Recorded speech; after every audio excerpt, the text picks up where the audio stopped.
Então, vamos começar, presidente Capelé. Eu vou até Começar, gra- mestre. gravar aqui. Vou começar a gravar. Está sendo transmitido pelo YouTube, mas vou gravar aqui para fins de divulgação posterior e disponibilizar o material para todos os institutos e agremiações que tenham interesse em manter contato com a palestra. Então, muito boa noite a todas e a todos.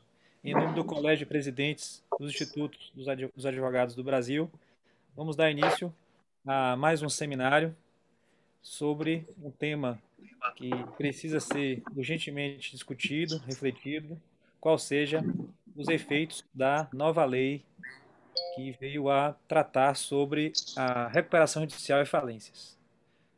Vamos, de forma objetiva, discutir de que sorte a Lei 11.112 de 2020, recentemente publicada, ela veio a alterar e mudar o cenário recuperacional no nosso país.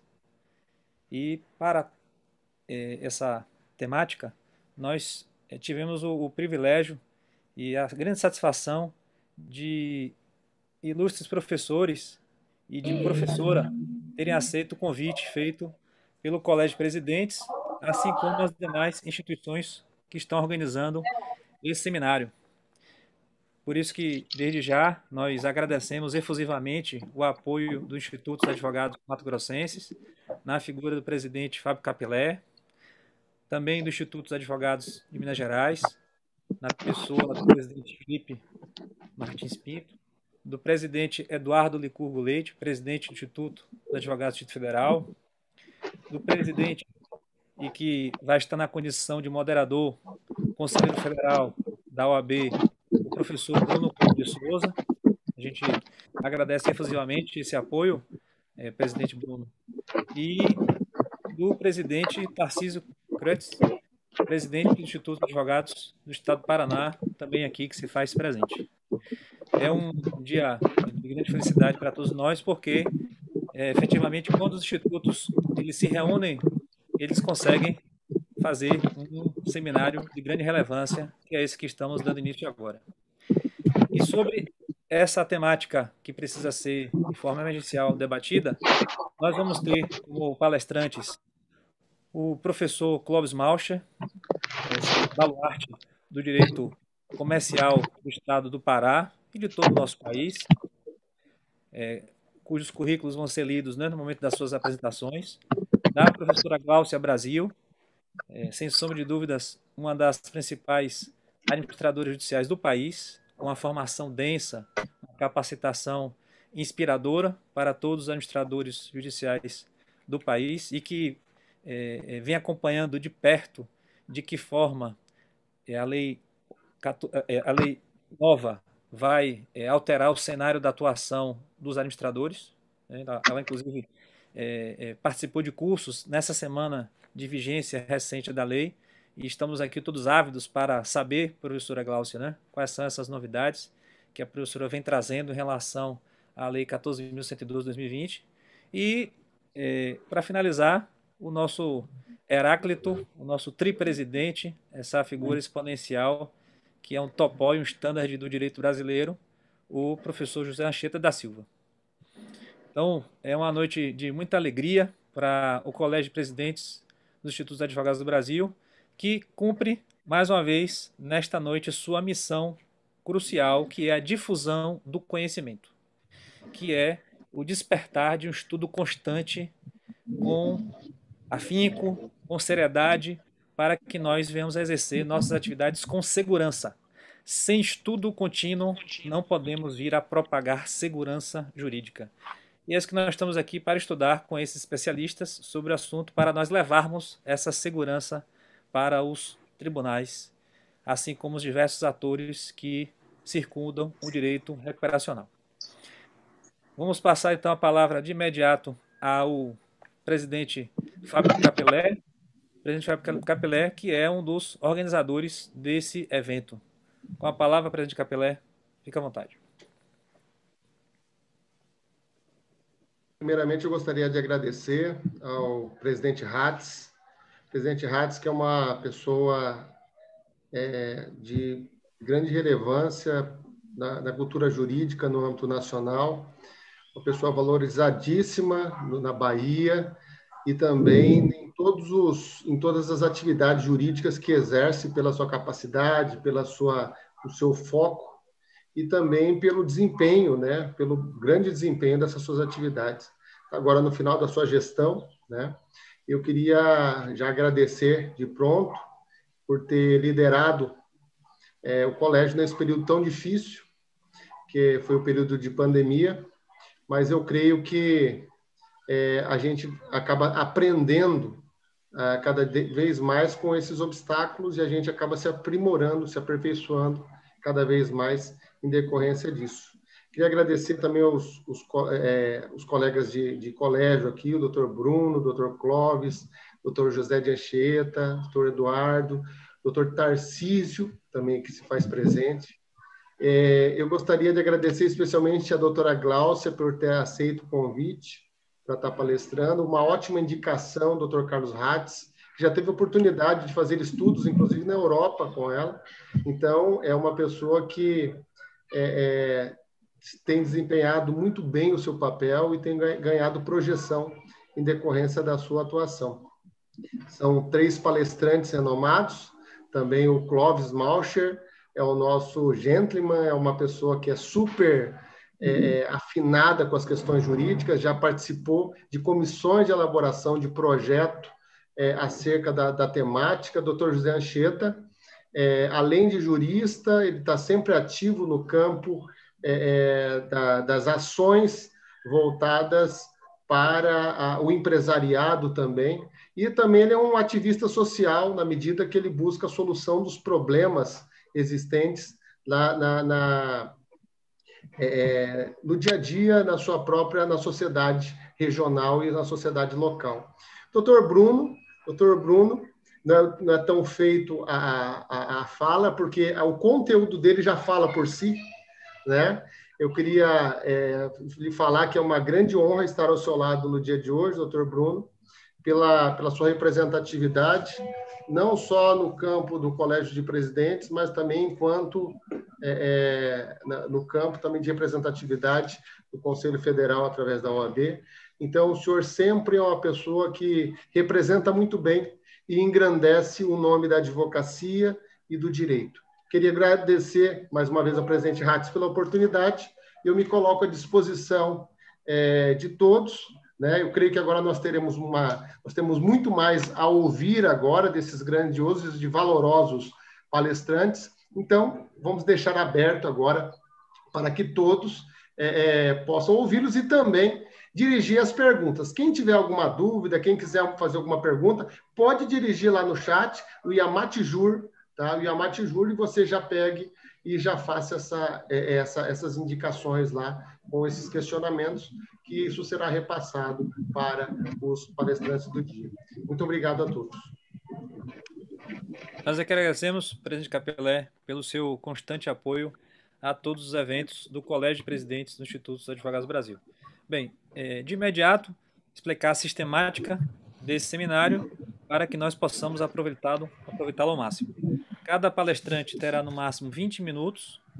Se o palestrante vier ultrapassar esse prazo, a gente vai chamar a atenção. E após a terceira exposição, cuja sequência será primeiro o professor Clóvis Malcher, depois a professora Cláudia Brasil e, por fim, o presidente José Anchieta da Silva. Depois dos 3 palestrantes, nós vamos ter aí perguntas que serão elaboradas pelo professor Bruno Coelho de Souza para os palestrantes e, consequentemente, seria iniciado o debate.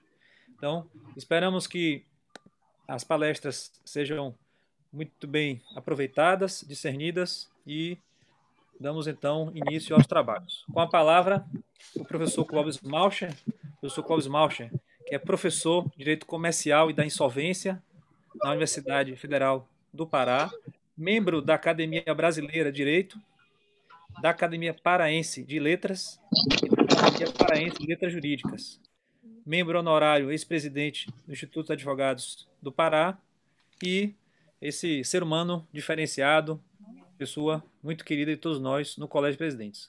Com a palavra, professor Clóvis Malcher, filho. Fique à vontade, professor. Desejando também uma boa noite ao presidente Hélio Gomes Coelho, que aqui se faz presente. Boa noite, presidente. Boa noite, presidente, Carlos Hatz. Boa noite a todos que estão participando desse evento. Eu vou aqui, para que nós não se perda tempo, trazer um esqueminha para que a coisa fique mais didática. Em primeiro lugar, eu queria agradecer ao Instituto, ao colégio, e aos institutos que estão dando apoio a esse evento, os colegas que estão participando, doutor Anchieta, doutor Glaucia, etc. E dizer o seguinte: nós estamos passando no nosso país agora por um grande problema sanitário, econômico, social, etc. Mas nós não podemos perder de vista que o país tem que continuar, que a economia tem que continuar e que nós temos que permanecer vivos para que as coisas não se dificultem cada vez mais. A lei de insolvência de um país é uma lei fundamental para que os investidores, tanto nacionais quanto estrangeiros, possam ter mais segurança jurídica e mais previsibilidade das decisões judiciárias. Daí porque há necessidade de constantemente nós atualizarmos a nossa legislação comercial e empresarial para que esses investidores continuem investindo nas empresas, que podem pegar o dinheiro deles, investir em imóveis, investir em cadernetas de poupança, investir em CDBs, mas a gente sabe que quem investe em empresa tem risco, como qualquer investimento, mas investe em produção. E produção gera emprego, gera renda, faz bem para a economia, faz bem para o nosso país. Essa nossa lei, que foi agora sancionada pelo presidente da República no dia 24 de dezembro, lei 14.122, ela não é a nova lei de falência, a nova lei de recuperação judicial, extrajudicial de falência, como muita gente desavisada está dizendo por aí. Ela é uma lei que veio modificar, alterar, substancialmente, talvez, para alguns, a Lei 11.101 de 2005, continua em vigor, que é um microsistema que trata da recuperação judicial, que trata da recuperação extrajudicial e da falência no nosso país, da nossa insolvência empresarial. Nós já vínhamos caminhando para uma necessidade imperiosa de atualizar a legislação comercial no país desde o final do século passado, o que foi feito no início desse século, né? A partir de 2012 foi introduzido no nosso país a teoria da empresa, o nosso Código Comercial de 1850 foi revogado nesse sentido, ainda está em vigor em relação ao direito marítimo, único e exclusivamente, e, a partir daí, várias leis novas, esparsas, vieram se atualizando nessas novas teorias que surgiram no meio do século, para o final do século, e agora, no início do século, em função da nossa chamada globalização da economia.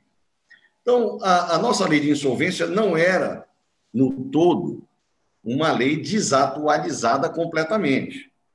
É uma lei de 2005, é uma lei recente, 2005, são 15 anos apenas, mas ela precisava, como toda lei, atualizar-se para que até a própria jurisprudência infraconstitucional, que é o Superior Tribunal de Justiça, os tribunais de justiça, mas o Superior Tribunal de Justiça é quem comanda tudo isso, viesse a ser introduzida a legislação para dar mais segurança jurídica e até previsibilidade das decisões judiciais no país. Então, essa nova legislação, que veio com essa alteração trazida por essa lei nova, que alterou a lei anterior, 11.101 de 2005, introduziu no nosso sistema jurídico, no nosso direito positivo, muita coisa que o Superior Tribunal de Justiça já vinha decidindo e incorporou à nossa legislação.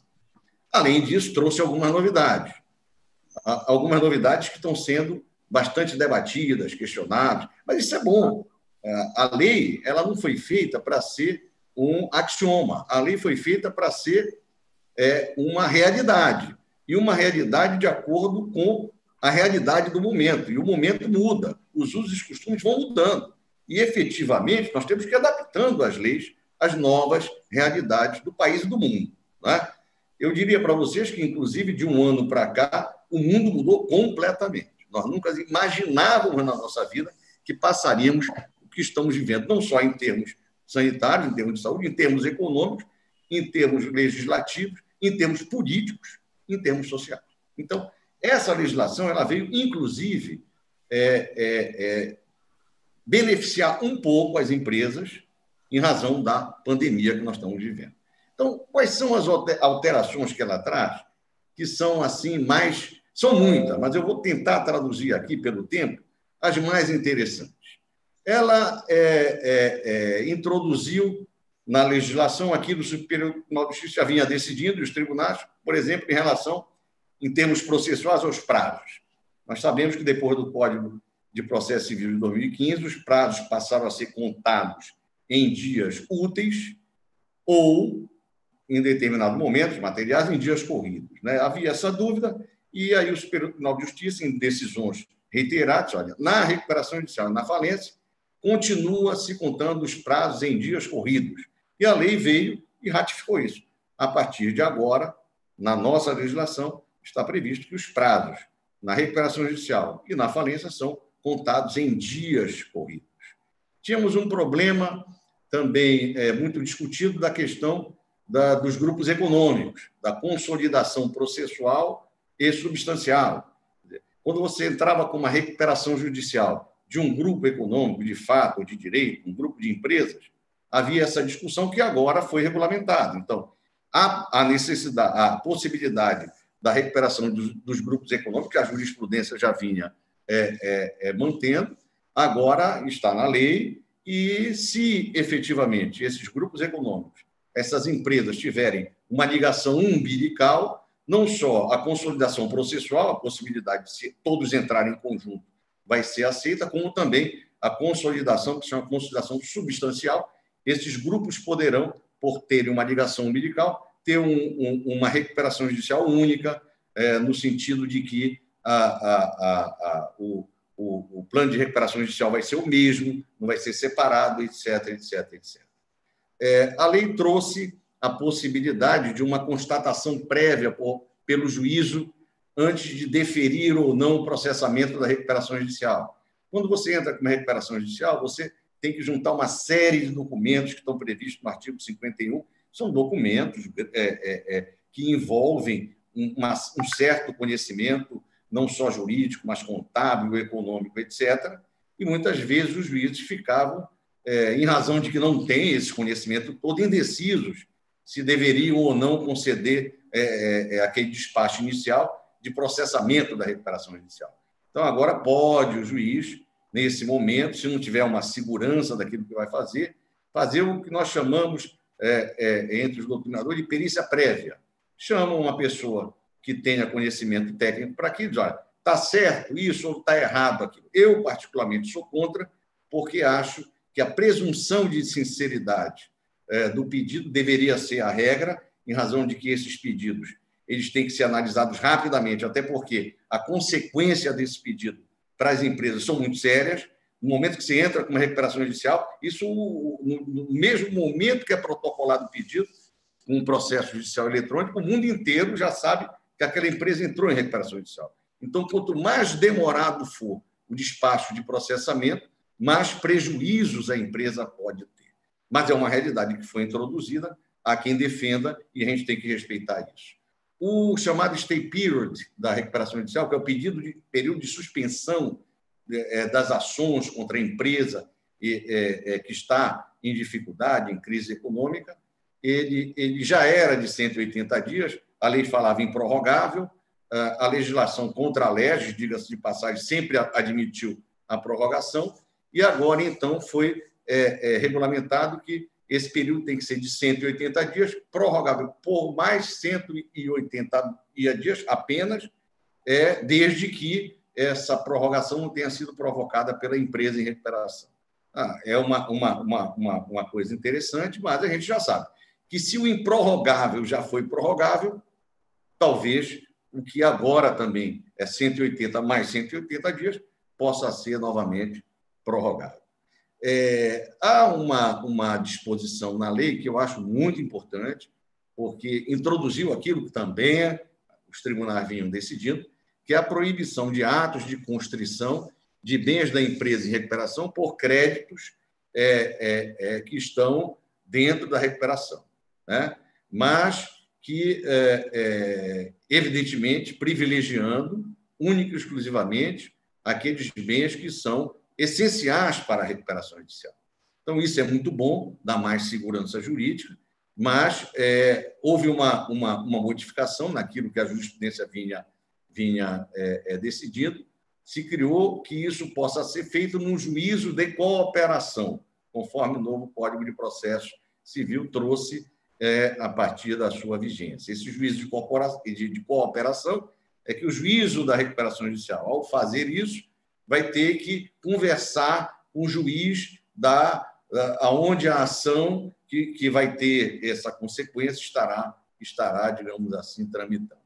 Ao mesmo tempo que isso poderá ser feito nos créditos fiscais e nos créditos que não estão dentro da recuperação judicial, que são alienação fiduciária em garantia, arrendamento mercantil, adiantamento de contrato de câmbio, o que é muito bom, mas mantendo-se também essa disposição de que isso tem que ser feito mediante cooperação jurisdicional.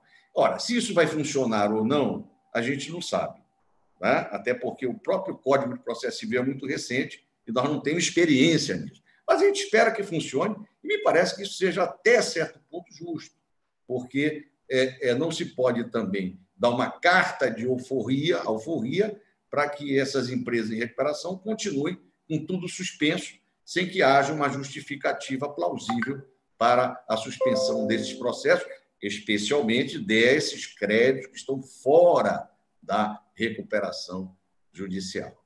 Nós temos também algumas coisas interessantes em relação às novas fórmulas de deliberação sem votação em Assembleia Geral, quer dizer, os planos de recuperação judicial hoje, todos, quando não sofrem uma objeção em 30 dias por parte dos credores, e a gente sabe, aqui todos que atuam em recuperação judicial sabem, que normalmente há objeção, né? E a Assembleia Geral de Credores normalmente acontece, que nestes momentos, havendo um acordão entre as empresas de recuperação e seus credores, que atinjam o quórum necessário para a aprovação do plano, essas empresas possam firmar um documento, um termo de adesão, onde todos, ou pelo menos aqueles que aprovam mais as 4 classes de credores, trabalhista, garantia real, quirografários e pequenos e médios empresários, se 50% desses credores concordarem,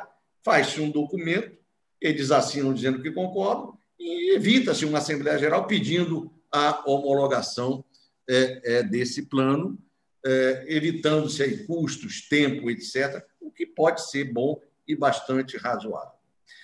Nós tivemos também a introdução daquilo que a jurisprudência, novamente digo, vem decidindo, que é a possibilidade de você tratar os credores, fornecedores dos insumos básicos, da luz, da água, das empresas de recuperação de forma diferenciada, não que venha a prejudicar isso os outros credores, até porque esses credores que continuam trabalhando com a empresa têm que ser tratados de uma forma mais interessante, porque se a empresa deixar de negociar com eles, a empresa vai parar e a recuperação judicial não teria, nesse sentido, nenhum objetivo.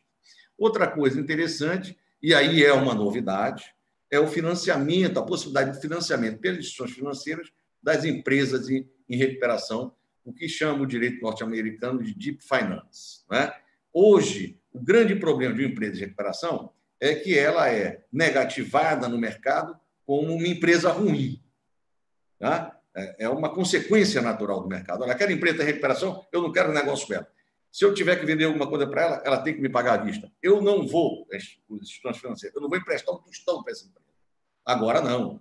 Se introduziu aqui a possibilidade de um financiamento da empresa de recuperação, logicamente, mediante uma super garantia com proteção legal se essa empresa vier a falir ali no futuro. Isso é muito interessante, porque as empresas podendo ir ao mercado financeiro, né?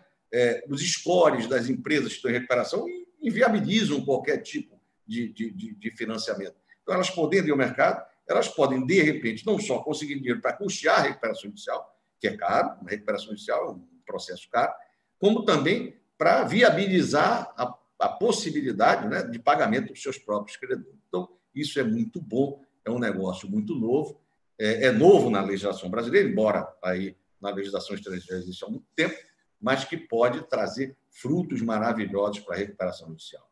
Tem uma possibilidade nova da conciliação antecedente ou incidental na recuperação judicial, que alguns doutrinadores estão chamando de sistema de pré-insolvência, que pode, aí sim, mudar um cenário no Brasil da possibilidade de uma recuperação extrajudicial, que deveria ser a regra, em detrimento de uma recuperação judicial.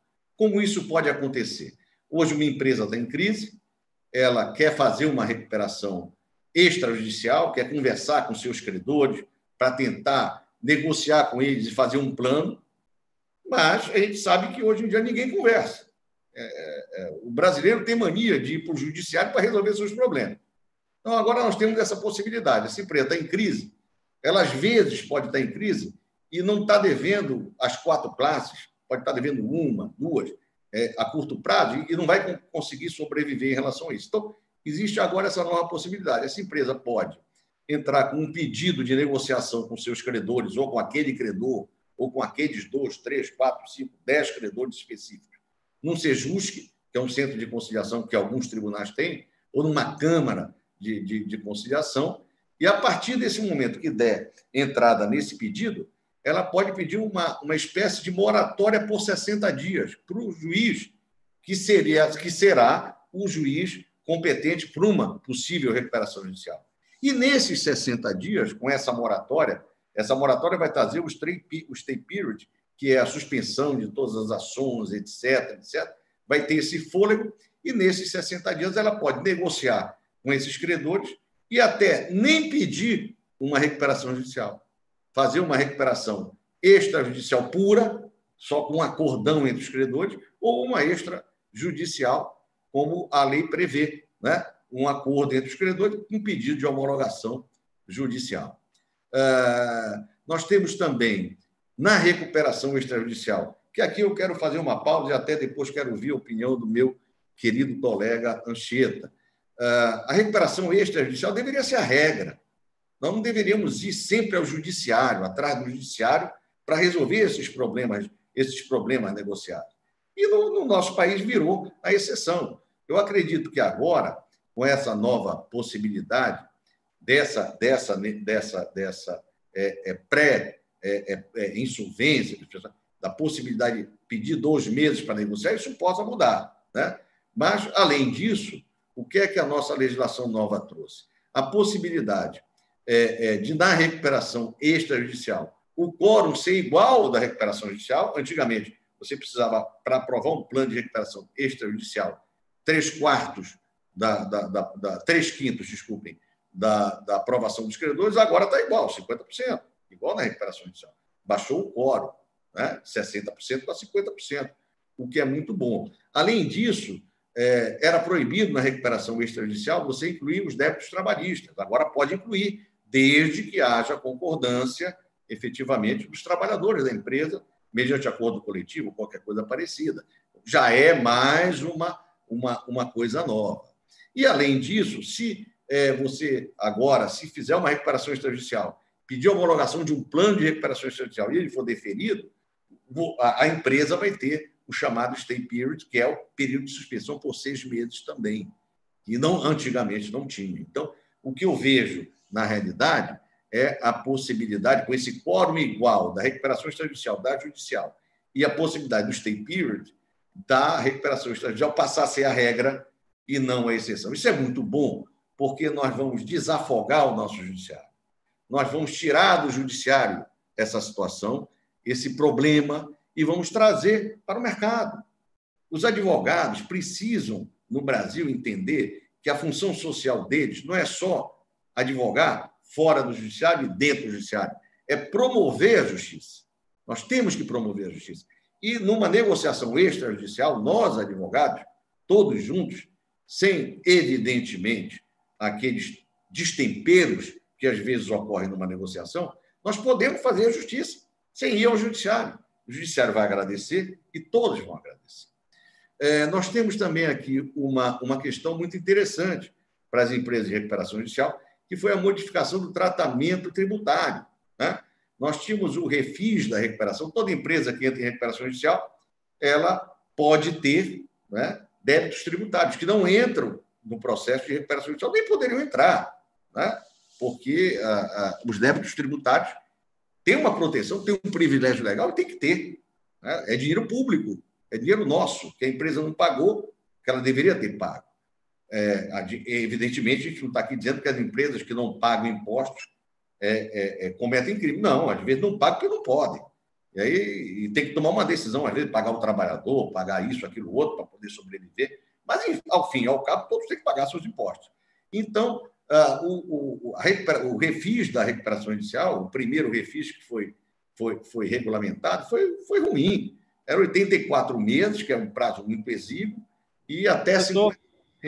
Mais 3 minutos, viu? Ok, já estou terminando. Já ultrapassou os 20, aí nós estamos na tolerância, porque a exposição do senhor é tão fascinante que o tempo passou muito rápido. Não, vai ser rápido. É o último item que eu vou tratar. Então, na realidade, agora as empresas de recuperação judicial vão ter um prazo maior, 120 meses, são 10 anos, é substancial. Poderia ser 180, poderia ser 240, como refis dos clubes, mas 120 já é um ganho. E até 70% de desconto em juros e multa para poder se recuperar. Então, vejam bem, em relação à falência, só para falar rapidamente, nós vamos ter uma coisa muito interessante que muda completamente o processo falimentar e acelera o processo falimentar e vai ter reflexo no processo de recuperação judicial, que é a realidade da obrigação do administrador judicial, e a doutora que está aqui conosco já vai falar sobre isso, da realização do ativo em 180 dias, mediante a apresentação pelo administrador judicial, no momento em que ele assumir e houver, evidentemente, a arrecadação, em 60 dias apresentar um plano para a realização do ativo, que modifica aquela ideia de que a falência é um processo que não vai acabar nunca. Então, assim, resumindo rapidamente aquilo que a gente falou aqui, a lei, a reforma da lei, para mim, é muito boa. Poderia ter ido mais à frente? Poderia, mas a gente tem que acreditar que no futuro a gente vai continuar. Então, muito obrigado, era isso que eu tinha a falar. E, presidente, vamos ouvir os nossos colegas. Professor Clóvis Mocha, muito obrigado pela excelente apresentação, né? Em 22 minutos o senhor falou de forma realmente muito objetiva, né? Muito contundente sobre os principais pontos, e depois teremos as perguntas que serão feitas pelo professor Bruno, após a terceira manifestação. De imediato, vamos passar a palavra à professora Gláucia Brasil, que é advogada e administradora judicial com formação pelos melhores institutos educacionais na área, né? A professora Gláucia Brasil tem cursos em Cambridge, em Oxford, na Columbia Law School, no INSPER, TMA, IBAJUD, e é realmente uma administradora que é inspiradora de todos os administradores do país. Professora Gláucia, com a palavra, a senhora tem 20 minutos para a sua exposição. Boa tarde a todos. Dr. Hatz, professor Hatz, meu mestre Hatz, muito obrigada pela... Vocês estão me ouvindo? Eu não sabia se eu tinha desligado o som. Hatz, por gentileza, antes de dar seguimento aos agradecimentos, me ajude com o tempo. Eu tentei instalar um cronômetro dessa vez aqui, mas não deu certo, eu não sou boa com isso. As palavras do mestre Hatz são palavras de generosidade. Aceitei esse convite com muita honra, pelo carinho, pelos colegas, Dr. Fábio Capilé, Dr. Clóvis, toda essa equipe maravilhosa do Instituto da Iamate, da Bahia, do Mato Grosso. É um grande prazer estar com vocês. Mas, como bons amigos, eles costumam ser excessivamente bondosos. Eu estou aqui, meu gabarito curricular não chega aos pés desses grandes nomes que acompanham essa tarde de hoje. Aqui no Mato Grosso nós temos 1 hora a menos, então ainda, né, estamos no entardecer. Então eu tentarei ser muito breve nesse bate-papo. Eu acredito que pouco lhes tenho a trazer de novo, além do próprio texto. É tudo muito recente, tudo muito novo. Então o que nós estamos tentando, na prática, que eu acho que é onde Hatz quis destacar um pouquinho, né, humildemente o nosso trabalho, é tentar adequar essa nova realidade, como muito bem dito pelo Dr. Clóvis, dessa lei magnífica, né, que veio aprimorar. Então, antes de mais nada, eu gostaria de dizer, Dr. Clóvis, que quando o senhor disse da desjudicialização dos procedimentos extrajudiciais, esse é um discurso antigo nosso. Nós entendemos que a Lei 11.101, ainda antes da reforma, tinha por função precípua organizar essa relação entre credores e devedores, cabendo à administração judicial tão somente trazer o máximo de transparência às negociações, às atividades da empresa recuperando e tudo mais. Cumprimentados todos os colegas, a breve introdução que eu faço, justamente seguindo na linha do Dr. Clóvis, é que a lei era recente. De fato, a 11.101 ela não restou revogada, ela foi alterada substancialmente, como muito bem dito, valendo dizer que essas alterações já se encontram em vigência, o que impacta de forma direta o nosso dia a dia. Os administradores judiciais com processos em curso, eles todos estamos sofrendo os efeitos dessa nova legislação e somos convidados a nos debruçar sobre essas normas, entendê-las, se possível, o histórico parlamentar delas e o que o legislador espera dessa performance desse administrador judicial ante essas alterações. Hoje eu contei muito com o auxílio do Dr. João Pedro Scalzilli, a quem eu também agradeço muito, porque é um mestre lá do Rio Grande do Sul, e o Dr. João Pedro, inclusive, já providenciou um material antecipando aqui as interpretações dele, nos quais ele destaca para a administração judicial 3 principais modificações em sua performance. Então, se tem algum colega administrador judicial nos ouvindo, ou mesmo aqueles que representam credores e devedores, que estão em contato direto com a administração judicial, o que a gente observou, né, é o seguinte: as alterações, elas destacam mais e exigem ainda mais do administrador judicial algo que nós já vínhamos praticando. Valorize e enseja o princípio da transparência. E por que isso? Por que está se cobrando essa transparência do administrador judicial? Porque ele é justamente o veículo que abre para as partes interessadas, e nem sempre esse universo da reestruturação, ele é composto apenas dos players processuais, ou seja, devedor, credor. Os terceiros interessados, os agentes financiadores, eles olham para os processos de recuperação, até mesmo para as falências, com muito interesse. Então, a figura do administrador judicial que adota práticas transparentes de relatório, de informações, de buscas, e essa transparência, ela se reverte de forma muito positiva, porque você tira o viés obscuro, você esclarece o que é ativo, o que é passivo, o que é crédito sujeito, o que não é crédito sujeito, o valor listado inicialmente, o valor divergido, o valor concluído, o valor sujeito a uma divergência judicial. E é por isso que, dentre as várias modificações, o legislador agora, em 2020, ele formalizou uma exigência que a grande maioria dos administradores judiciais brasileiros já praticava, que é ter portais eletrônicos disponibilizando peças processuais, disponibilizando endereços eletrônicos, a fim de facilitar a comunicação entre a administração judicial e os credores. Veja, se é a figura do administrador judicial que visita o magistrado, se o administrador judicial é o longa-manos do Poder Judiciário nesses processos especiais, é muito correto, é muito razoável que este longa-manos dê transparência não só no processo, cumprindo com seus relatórios mensais e obrigatórios, como também a toda a universalidade de credores e terceiros interessados. Afinal, não podemos nos esquecer que esses processos também são fontes de pesquisa e são, em sua grande maioria, ou pelo menos a grande maioria das informações, são públicas.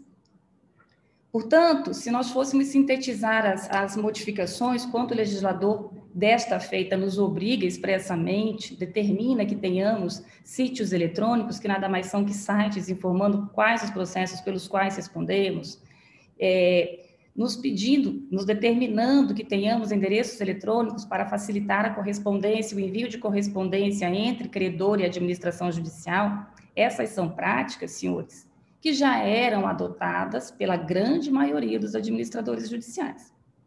Pelo menos os nossos colegas, não é mesmo, doutor Reis? A outra questão que a gente vê com inovação, que também já era uma prática do administrador judicial zeloso, é a resposta imediata, acho que foi estabelecido um prazo de 15 dias, salvo melhor juízo, para as respostas aos órgãos públicos e aos juízos. Quais são esses órgãos públicos, quais são esses juízos?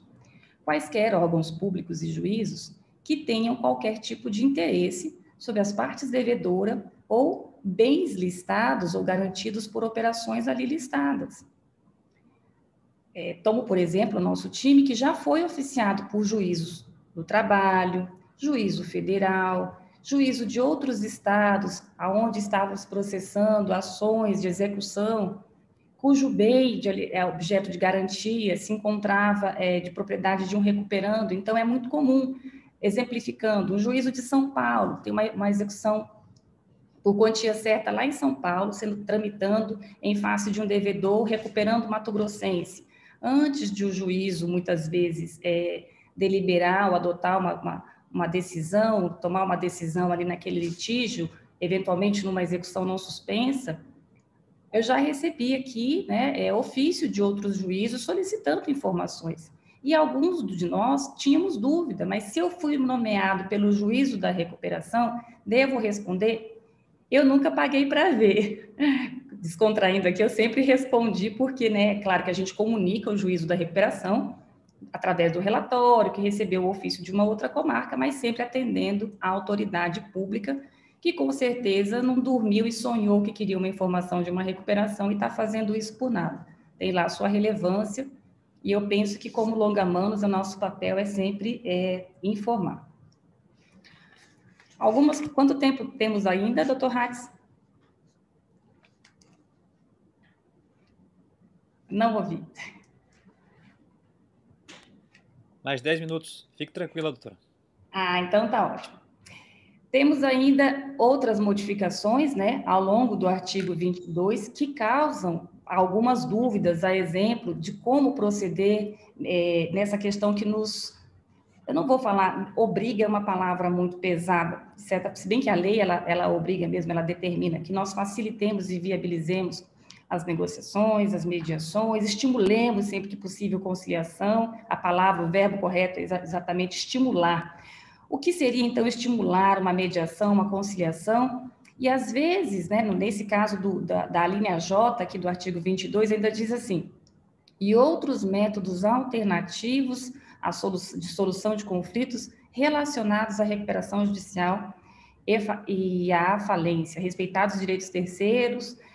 E o que a gente pensa? Meu Deus, administrador judicial avança, se mantém ali no seu quadrante, como fazer? Porque é sabido que o administrador judicial, a ele não é recomendado, se não proibido, atuar como mediador. Então, quando o legislador nos determina que estimulemos, como é que a gente vai demonstrar que estimulou a conciliação e a mediação, a solução de um conflito? Isso nos causa bastante preocupação. Então, o que a gente tem que fazer? Se ater, de fato, como é tudo muito novo e ainda será objeto de muitos estudos, muito debate, com certeza aprenderemos e erraremos nessa nova etapa dessas alterações. Nós temos um salvo aqui, um salvo-conduto, sempre que possível. Então, eu penso que nós teremos aí que talvez, muito possivelmente, No momento da averiguação de créditos, o administrador judicial, juntamente à sua equipe multidisciplinar, vejam, existem práticas da averiguação, que é um prazo razoável, que ao você se deparar com um crédito expressivo, um crédito que tem um percentual de peso para um voto numa Assembleia Geral de Credores, uma operação complexa, é normal que ao você receber essa divergência na fase do artigo 7º, parágrafo 2º, você se depare com uma conta, uma planilha que lhe cause alguma preocupação. Para evitar essa tomada de decisão isolada, a nossa sugestão é que o administrador judicial abra para a parte devedora trazer suas ponderações sobre aquilo que o credor está alegando. Hipoteticamente, o credor listou um crédito na classe 2 no valor de R$10. Uma operação complexa composta de 20 contratos. Você leia, entenda, avalie e abra num prazo razoável. No passado, a gente até costumava falar que a parte devedora se manifesta em 5 dias. Hoje eu já acho que isso é desnecessário. A parte devedora está aqui, ó. Abre no seu próprio site, no sítio eletrônico, ou encaminha o e-mail para o advogado do devedor, a fim de que tome conhecimento acerca daquela divergência administrativa. Com isso, você possibilita que a outra parte tome conhecimento daquela habilitação ou daquela divergência. Após a leitura das duas versões sobre aquela operação financeira, eu acho que o administrador judicial deve sentir a confiança necessária para, eventualmente, agendar uma reunião. Isso não é uma mediação, é uma compreensão de valores. Quanto mais tempo o administrador judicial se dedica à compreensão dos créditos listados com registro contábil, buscando as informações de sua origem e natureza, menos o judiciário vai se ver com uma divergência judicial. Vale a pena nós nos debruçarmos nessas divergências no início, no start do processo, para que nós ganhemos tempo ali. E muitas vezes aquele credor não está entendendo a conta do devedor e vice-versa. Então, sempre que possível, ao final de tudo isso, eu sugiro que a administração judicial emita um breve parecer, dizendo que recebeu tais e tais documentos planilhados do lado do credor, tais e tais informações do devedor, compôs a sua compreensão e listou o crédito daquela forma. Eu penso que aí você já está abrindo uma oportunidade de um entendimento. É uma das alternativas. Acordos extrajudiciais também, com eleição de câmaras arbitrais, são possíveis de ser feitos. O administrador pode simplesmente notificar as partes, muitas vezes, entendeu? Mandar um e-mail para cada um eletronicamente, perguntando se há interesse das partes em elegerem uma câmara arbitral para solucionar o conflito de determinado crédito. Cabe a eles responder. Com a recusa ou com o aceite, eles tocam. Eu acho que só deveríamos dar atenção para essas situações e uma atenção registrada, porque é justamente o registro da prática adotada pela administração judicial que vai lastreá-lo de segurança posterior na eventualidade de ter que demonstrar se praticou ou não determinada exigência legal, que é muito sério. O endereço eletrônico nós já falamos, providenciar no máximo de 15 dias respostas a ofícios às solicitações enviadas também, eu vejo que é muito razoável isso. Apresentar ao juiz a juntada nos autos relatório mensal de atividades do devedor, fiscalizando a veracidade e a conformidade das informações prestadas. E esse inciso 2, a linha C, também foi muito debatido, não foi, doutor Hatz? Em alguns grupos de administração judicial, à época da discussão do texto legal, e é claro que a gente dorme com esses pesadelos. Meu Deus, como é que eu vou atestar a veracidade de uma informação, de um documento? Eu não sou tabeliano, não sou cartório. A primeira reação, quando nos imputam uma nova obrigação, é sempre uma reação de negação, mais trabalho para a gente, mas pensando bem, reformulando esta obrigação, o que é que a gente encontrou aqui como uma possível prática que dê cumprimento à norma. Os administradores judiciais, para aqueles que estão nos ouvindo e não têm tanta vivência do nosso dia a dia, a título de esclarecimento, nós somos obrigados a protocolar mensalmente o que a gente chama de RMAs, Relatórios Mensais de Atividades. Então, a cada 30 dias, nós somos já éramos obrigados, antes das alterações, a protocolar no juízo que processa a recuperação esses famosos relatórios mensais de atividade, contendo diversas informações, desde a atividade empresarial, a situação contábil e fatos relevantes que ocorressem naquele período de 30 dias. Pois muito bem, parte dessas informações, Alô? Oi? Vocês continuam me ouvindo? Tá ótimo, tudo tranquilo. Imaginemos que esse relatório tivesse um formato de pizza. Uma fatia dessas informações, o administrador judicial vai em loco, visita essas empresas, ou passa por essas empresas e acompanha essa atividade. Outra parte, não necessariamente mensalmente, em alguns casos essas visitas acontecem a depender da distância ou da dificuldade de acesso, ela tem um período. A outra fatia dessas informações é obtida através de documentos enviados pelo próprio devedor e sua equipe. Quem é a equipe? Contador, advogado, o próprio devedor que deve ser entrevistado. Então, como é que você vai atestar que essas pessoas lhe trouxeram informações verídicas ou inverídicas? A título de sugestão, a nossa sugestão é que, ao você coletar essas informações, administradores judiciais, colegas, que elaboremos declarações para essa equipe do devedor, para o contador, para o devedor e para o nosso colega que já tem fé pública, né? Porque nós, advogados, já possuímos fé pública das informações ou dos documentos que prestamos. Todavia, estamos falando, além de informações advindas de um colega advogado, de informações contábeis, que muitas das vezes consta apenas o nome de um contador e um CRC. Então, a minha sugestão é que adotemos um singelo protocolo de que esses profissionais assinem e atestem a veracidade, a licitude e a origem daquele documento que nos foi entregue. Eu acho que, com isso, o administrador judicial se respalda, uma vez que ele está recebendo um documento confeccionado por outrem.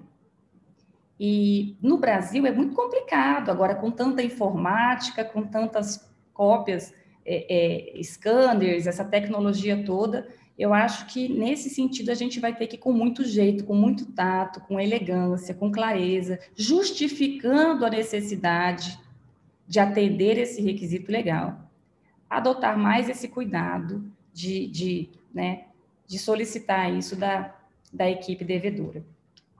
Falamos sobre isso hoje, inclusive, não foi, doutor Hatz? Exatamente, doutora Gláucia trazendo as soluções aí.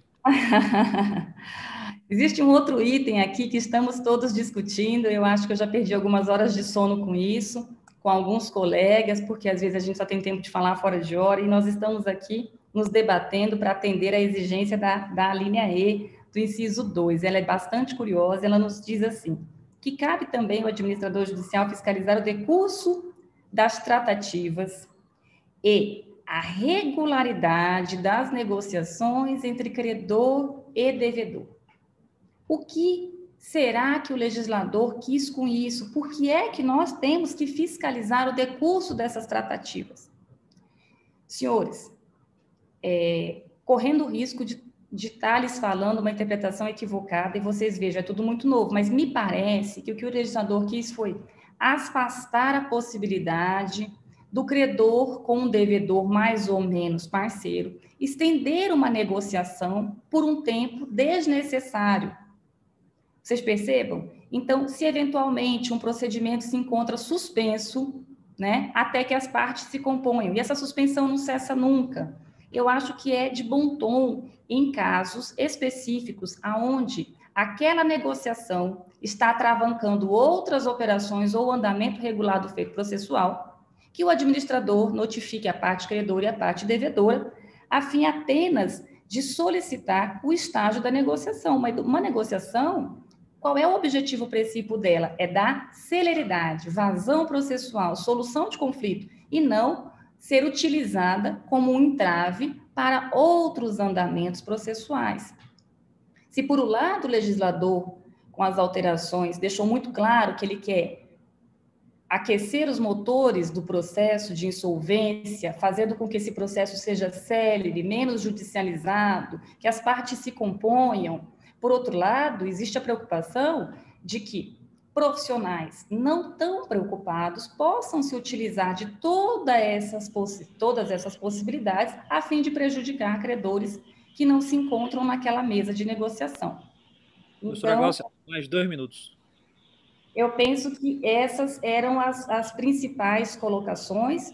O administrador judicial agora se vendo nesse ambiente de mediação e conciliação, fazendo parte disso, não só como um ouvinte, como um espectador, mas estimulando isso, mantendo seus preceitos éticos, seus preceitos de transparência, tecnicidade, e auxiliando a justiça naquilo que lhe couber.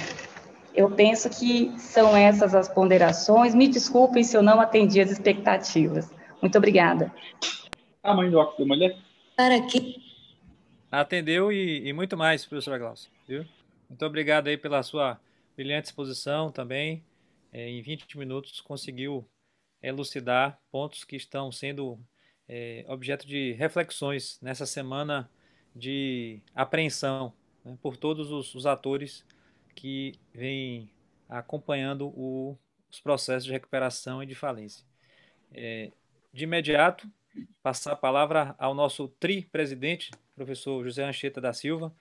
Tri-presidente porque atualmente está como presidente da Academia Mineira de Letras Jurídicas, como presidente da Associação dos Amigos da Academia Mineira de Letras e presidente da Associação Comercial, né, AC Minas, e é o nosso baluarte no Colégio de Presidentes. Estamos aí ansiosos, professor Anchieta, para entregar ao senhor a medalha Santo Ivo, que vai se dar no dia 11 de fevereiro. Né? Gostaríamos, na verdade, de entregar essa medalha apertando o senhor bem forte, né, lhe dando um abraço, né, que o senhor merece. É presidente honorário do Colégio de Presidentes do nosso instituto.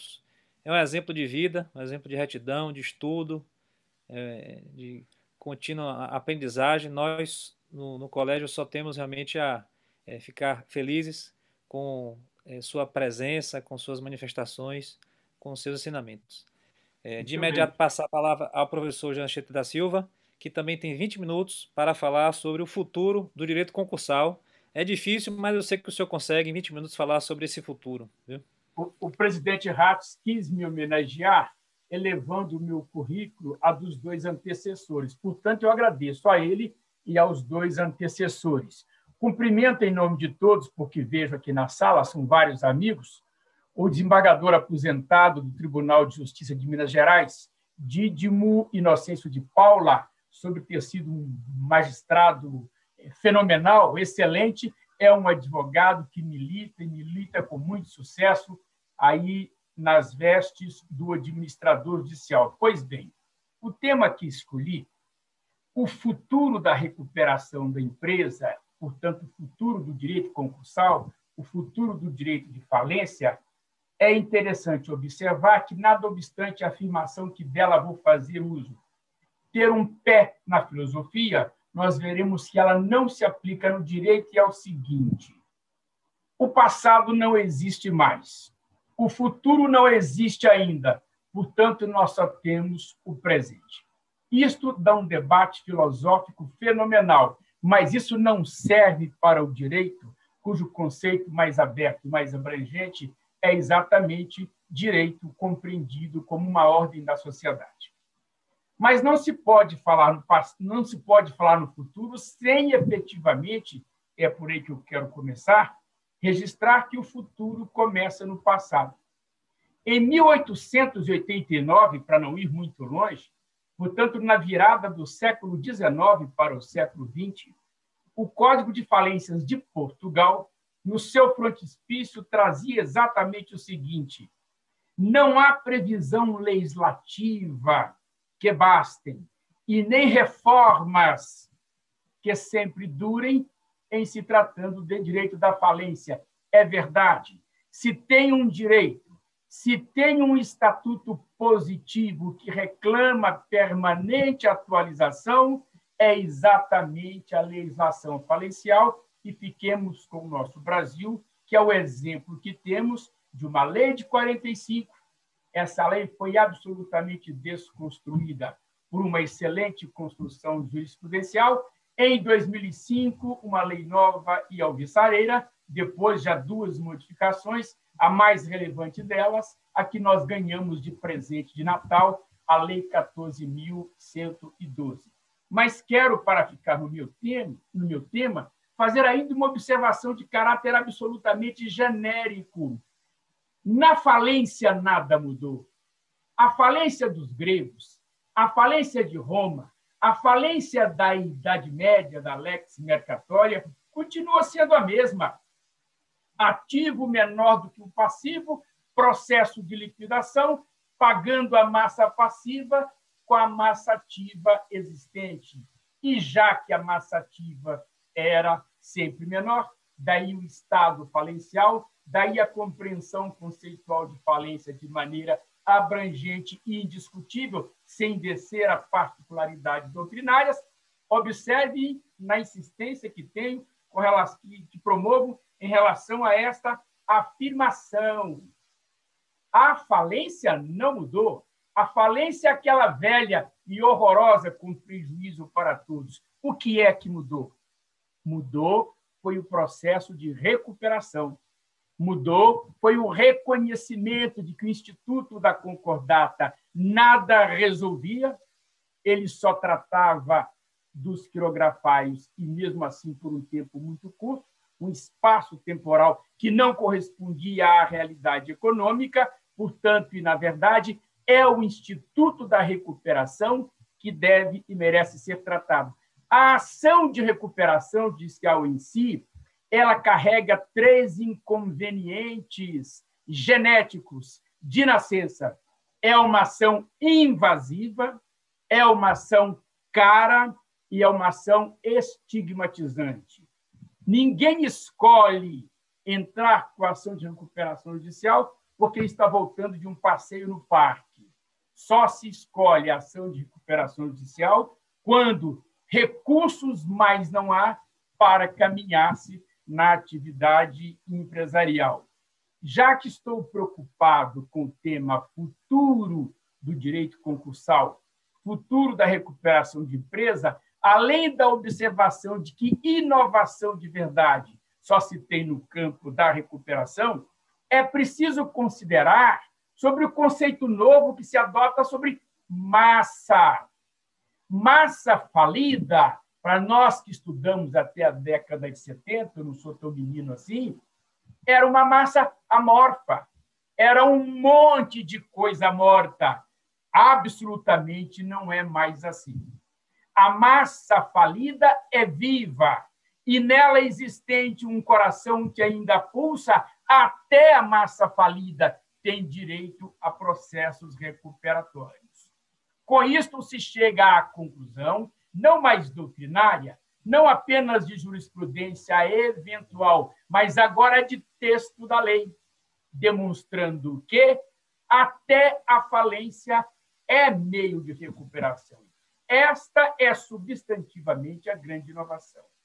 Esta é efetivamente a falência do futuro. E vou colocar o dedo exatamente na frasezinha que, de um modo em geral, passa perdido para quem não é do ramo. Está no parágrafo 2º do artigo 75 da Lei 14.112, onde não mais se fala exatamente na recuperação da empresa, mas na recuperação da atividade empresarial. E a atividade empresarial pode e com frequência está na massa falida. Portanto, tendo a massa um coração que ainda pulsa, até a massa falida é agente recuperador. Esta talvez seja a mensagem, não de futuro, mas de presente, mas seja a mais relevante mensagem que o legislador moderno tem trazido.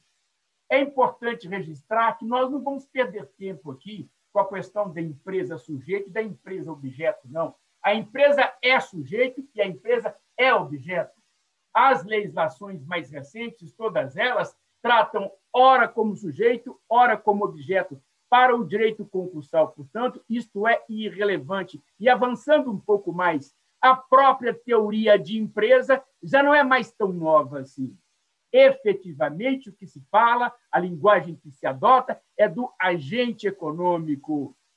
Ordenamentos jurídicos mais modernos já tratam num só texto positivado, da recuperação e do concurso, da recuperação e da falência, de empresa e de não empresa. E antes até do Instituto Brasileiro de Estudo de Recuperação, IBR, do qual participo e sou conselheiro, antes de nós reclamarmos que se inoculasse no artigo 1º da lei agente econômico em substituição ali da sociedade empresária e da empresa, ainda não fomos atendidos. Isso já era bradado, por exemplo, lá no Ceará, nas aulas do professor José Alberto Rola, que reclama em seus apontamentos de aula exatamente este atraso na lei brasileira. Fomos, pelo Instituto Brasileiro de Recuperação, mensageiros desta mensagem, encaminhadores dessa mensagem ao senador mineiro Rodrigo Pacheco, porque o projeto chegou lá sem essa consideração. Mas, infelizmente, não pudemos ser atendidos, porque na Câmara havia ficado ainda a expressão empresa e empresário, e, portanto, não se quis corrigir no Senado para não ter que voltar à Câmara Baixa. Mas quero deixar bem claro, em termos de visão de futuro sobre esta lei, a aproximação toda e plena entre os dois grandes sistemas jurídicos. Não há mais diferença no trato da matéria quando tratada no regime da civil law e quando tratada no regime da common law. Em se tratando de direito falencial, em se tratando de direito de recuperação, há mais do que aproximação. Um regime bebe no outro regime, portanto, os dois regimes já falam exatamente a mesma linguagem. Mas é preciso também ter presente para a valorização cada vez mais frequente, cada vez mais eloquente do contratualismo. E acho que aí começo a responder à provocação do professor Clóvis, lembrando a ele que contratualismo dispensa poder judiciário. Portanto, quando se fala em recuperação extrajudicial, não se está exatamente dizendo de um contratualismo pleno por uma razão. De acordo com a lei brasileira e em outros sistemas também, quando se fala em processo de recuperação extrajudicial, curiosamente, se fala de um processo misto, onde, havendo um plano de recuperação extrajudicial, para que ele seja pleno e todo, ele padece de uma sentença homologatória judicial.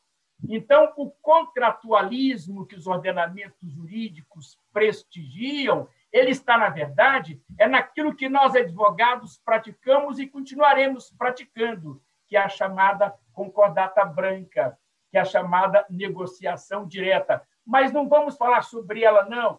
Vamos ficar com a lei, com seu bom encaminhamento, porque o aprimoramento que veio, de fato, deve ser prestigiado. Mas ainda alguns pontos onde, por mais que insistimos lá no Instituto Brasileiro de Estudo de Recuperação, nós não conseguimos avançar. Uma visão um tanto sacrossanta do direito, do crédito público, que não é mais aceitável. É preciso que se conceda tratamento especial quando se trata de um agente econômico, de uma empresa, para usar a expressão da lei, em crise. Então, na verdade, e neste ponto, eu tenho um diminuto trabalho escrito, os meus colegas de colégio o têm, tenho certeza, onde eu escrevi sobre recuperação fiscal na recuperação judicial, de certa maneira propondo que uma recuperação fiscal, um processo dentro do processo, permitisse, com o necessário grau de originalidade, todo o processo de recuperação judicial tem sua singularidade, tem sua vicissitude, tem sua particularidade, de modo que o prazo para recolher os impostos num parcelamento de um processo de recuperação obedeceria regras do plano, sem que se compreendesse renúncia a crédito tributário. Infelizmente, ainda não conseguimos êxito nessa empreitada. De outro modo, há um prestígio um tanto exacerbado aos créditos trabalhistas e é preciso considerar que a legislação brasileira em matéria de direito do trabalho é de 1942, tem 80 anos, está caminhando para fazer um século. Em matéria de direito do trabalho, o direito positivo brasileiro é regulado, portanto, pela lei dos mortos. Em regime especial, é preciso tratamento especial. Invoco de novo o contratualismo e chamo a atenção para uma coisa excepcional. O direito do trabalho não protege o trabalho, protege a remuneração do empregado, protege o salário. E este momento de pandemia, por exemplo, é muito bom para lembrar que, neste momento hipossuficiente, não é o empregado que tem direito ao seu salário no final do mês, mas é o empregador que, estando de portas fechadas, não está sequer faturando, mas tem obrigações a pagar. E é interessante observar, sempre que em matéria de lei de falência se quer inovar em direito tributário e se quer inovar em direito do trabalho, a Câmara Baixa e a Câmara Alta ficam ambas pigmeus, ficam pequenas, não têm coragem de enfrentar o tema. Estou caminhando para o final, senhor presidente. Na verdade, as inovações que vieram, principalmente com relação a cross-border insolvency, a insolvência internacional, é relevante na medida em que é preciso tratar das questões débito-crédito, independentemente da territorialidade. Há, nesta parte, um expressivo avanço. Ainda sobre o contratualismo, a ele retornando, é importante lembrar que, finalmente, a lei adotou, com certo aspecto recomendatório, a prática, permitiu a prática da arbitragem de maneira mais ampla, até chamando à responsabilidade para o feito essa figura excepcional do administrador judicial. Então, e para terminar, o que eu quero dizer com clareza é o seguinte: vejo nesse contratualismo crescente e presente a valorização exatamente do administrador judicial como órgão. Quanto mais contratualismo e, portanto, quanto menos judicialização, maior será a participação e a responsabilidade do administrador judicial. E sobre esse administrador judicial, para terminar, quem é ele do ponto de vista conceitual? Observem que toda a doutrina foge da conceituação do administrador judicial, ou admitem-na de modo assim genérico, como uma figura singular. Vamos enfrentar o tema. A lei diz, numa pleiade de assuntos, de artigos, mais de 50, já fiz essa conferência, diz que o administrador é auxiliar do juiz. Portanto, ele exerce uma função pública. Diz que ele é o representante legítimo da massa. Portanto, ele é representante, a lei o disse. Ele é mandatário. Na ausência do gestor de negócios e afastado da gestão da empresa, ele é o gestor da empresa. Ele é ainda, por várias razões, mandatário, relatorial, agente de certificação, como muito bem expôs aí a professora Gláucia. Então, na verdade, onde é que cabe o conceito do administrador judicial? O administrador judicial é uma figura plural. Ele é tudo isso. E é inaceitável que se diga que ele é tudo isso por equiparação. Não. Quando a lei fala que ele é mandatário, a lei usa o termo jurídico mandatário de modo próprio.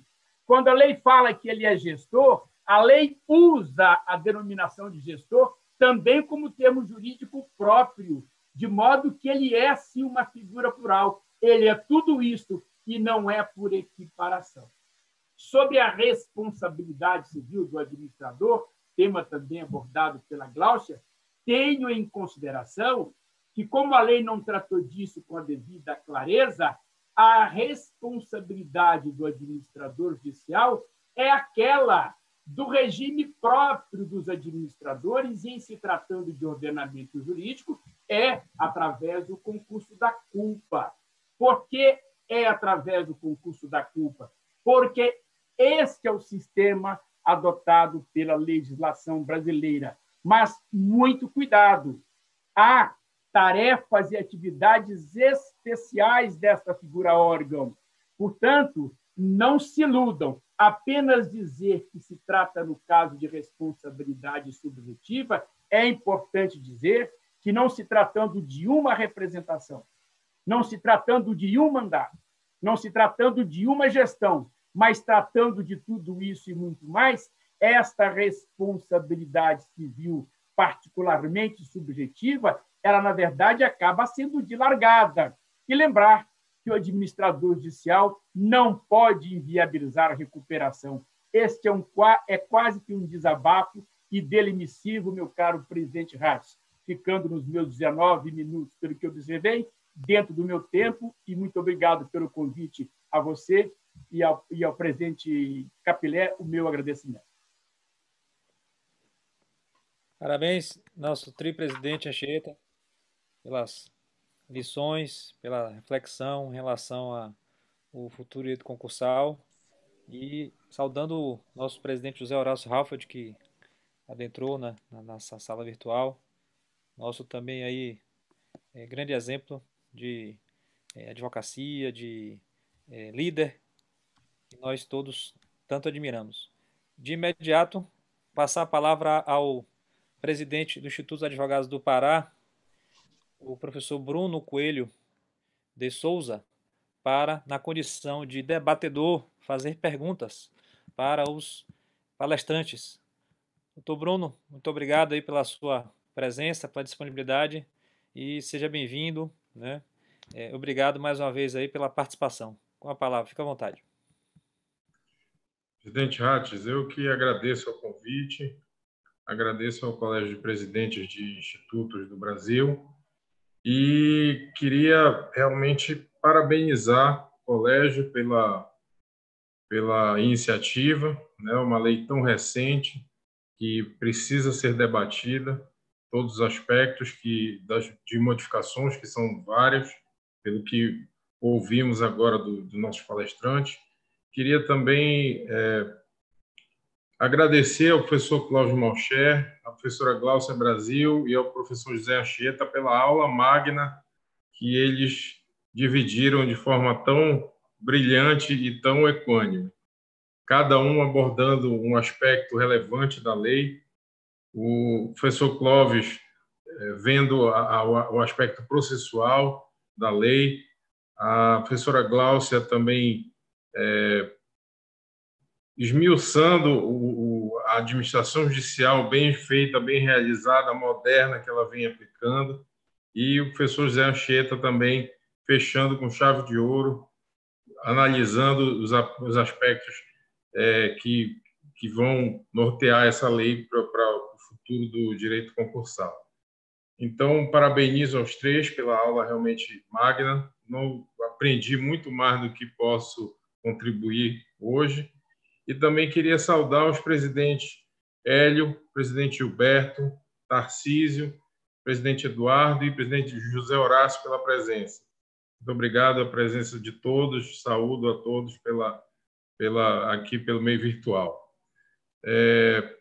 Então, presidente Ratz, o que eu tinha me proposto, a gente sabe quando a palestra é boa, porque o debatedor sempre formula algumas perguntas e quando ele chega no meio da palestra, todas já foram respondidas. Então, assim, nós sabemos que a palestra realmente foi boa e alcançou o seu objetivo.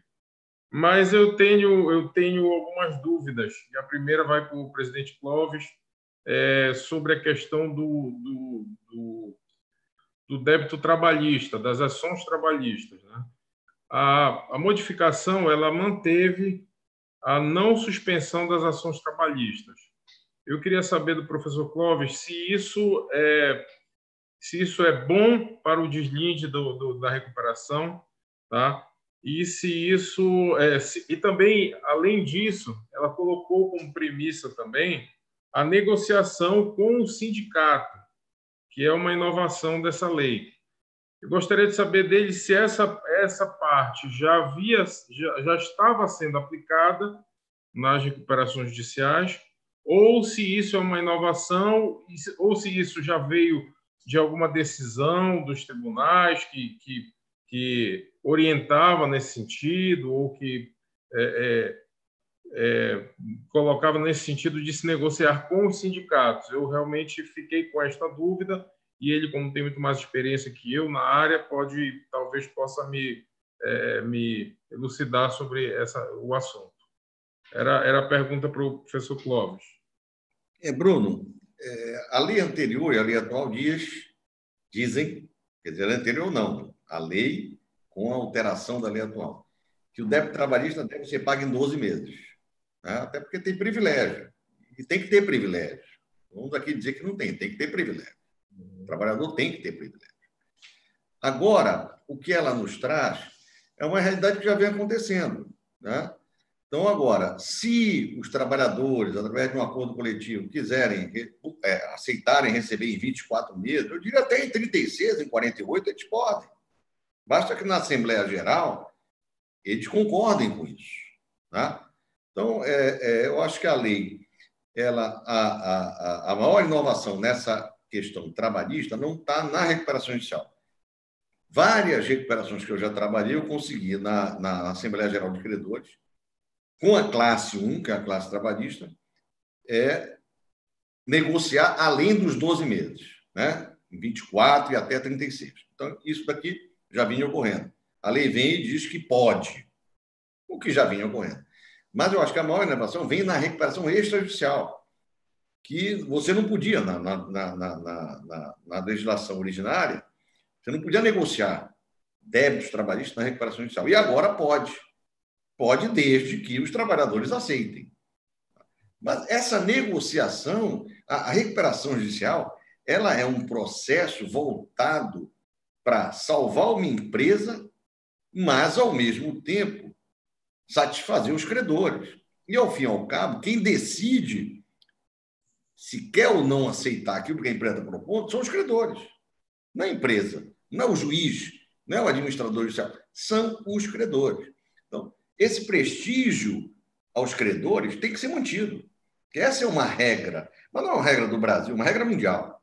Tá? Então, se os credores lá na Assembleia Geral aceitarem receber de uma outra forma que a lei prevê, não vejo nenhum problema nisso, além daquilo que a lei prevê, e acho até saudável, porque essa negociação é de interesse de ambos. Quer dizer, o trabalhador, se a empresa fechar, ele perde o emprego. Se ele disser, eu só quero receber em 12 meses, a empresa vai entrar em falência, ele fatalmente pode perder o emprego. Como o nosso companheiro Anchieta falou há pouco, a lei mudou substancialmente no sentido de que a massa pode querer que a empresa se mantenha e pode trabalhar para isso. O administrador judicial tem que ter uma outra visão, né, de que um administrador judicial não pode ser mais um amigo do juiz. Tem que ser um profissional ou uma empresa especializada para fazer um trabalho em prol da sociedade. Né? O amiguinho do juiz não pode ser o administrador judicial. Tem que ser uma pessoa que tenha competência para fazer ou uma empresa especializada que tenha competência para fazer. Porque se nós analisarmos, se isso acontecer, nós vamos salvar muitas empresas no país. Perfeito, presidente. Bruno, você me permite fazer apenas um comentário sobre a última fala do magnânimo Dr. Clóvis, e correndo o risco aqui, porque eu sei, tenho absoluta consciência que essa fala está sendo gravada e transmitida, e o que cai na internet agora é para o mundo. Mas eu quero parabenizar o senhor, Dr. Clóvis, pelas suas palavras, especialmente a sua última frase, que a figura do administrador judicial profissional não deve mais ser um amigo do juiz. Não é? Quando você adota uma postura profissional, você deve ser eleito e escolhido por suas características, seu preparo profissional, sua equipe multidisciplinar e o seu compromisso com a entrega de um serviço célere e transparente. Vínculos excessivos de amizades e intimidades prejudicam não apenas os profissionais sérios, como toda uma coletividade envolvida no processo. A confiança que deve decorrer do magistrado ao nomear um administrador deve ser a confiança técnica, a confiança da idoneidade e do zelo, Torcer para o mesmo time de futebol e ser nomeado pela cor dos olhos ou porque determinado pessoa física possui empatia ou antipatia não deveria ser muito de longe nomeação. Então, eu faço as minhas palavras, doutor Clóvis, e vou além. Diversos profissionais seríssimos e preparadíssimos no Brasil têm sofrido por não terem suas nomeações não mais acolhidas, por não fazerem parte de determinados rolos de amizade. No fim do dia, não é o profissional ou a empresa profissional de administração judicial quem sofre, porque o mercado absorve os bons profissionais. Quem sofre é uma coletividade, que muitas vezes é punida com serviços não tão profissionais. Muito obrigada. Obrigado. Professora Gláucia, passo a fazer a pergunta que havia preparado anteriormente. Na verdade, a pergunta já foi respondida. Era justamente sobre a questão da fiscalização, tá? E também sobre a questão da mediação. Essa mediação que está sendo estimulada, como você bem colocou, pela modificação legal. Então, se tiver mais alguma informação dessa nuance, gostaria que fosse colocada aqui para nós. A outra questão é uma questão prática. Nós sabemos que, nesse panorama de Covid, que a cada dia se avança um pouquinho e retrocede 2 vezes mais, nós temos encontrado diversas dificuldades no campo econômico, financeiro. Então, o administrador judicial tem um prazo máximo de 180 dias contados da juntada do auto de arrecadação para alienar os bens arrecadados. Esse prazo não fica prejudicado agora? Como é que vinha sendo realizado? Isso talvez não seja muito difícil. Qual seria talvez uma alternativa a este prazo? Eu sei que é muito cedo para pensar nisso, mas eu coloco logo essa questão prática para poder estimular o debate aqui na nossa palestra.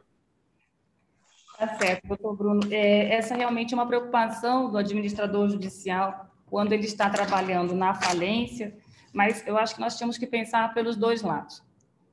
Não podemos também deixar de perceber que existem processos falimentares, falências em trâmite ainda nos feitos físicos, que estão aí há décadas, infelizmente, com ativos que muitas vezes já pereceram e não possuem mais aquele valor que o tinham à época do decreto falimentar.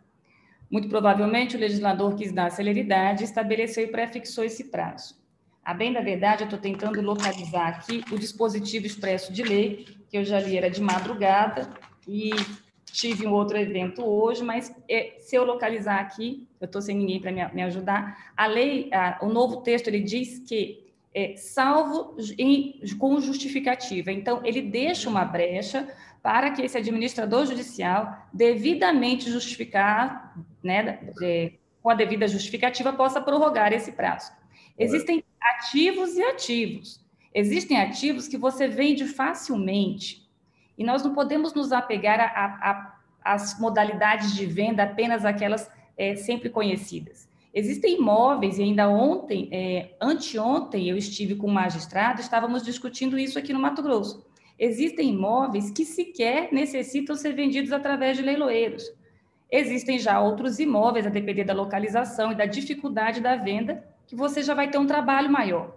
Esse processo de alienação, do momento que você arrecada o bem, lista o bem, avalia o bem, pede autorização de alienação, todo esse timeline das suas ações deve ser relatado. E muitas vezes uma venda pode acontecer em 40, 50 dias, como pode não acontecer.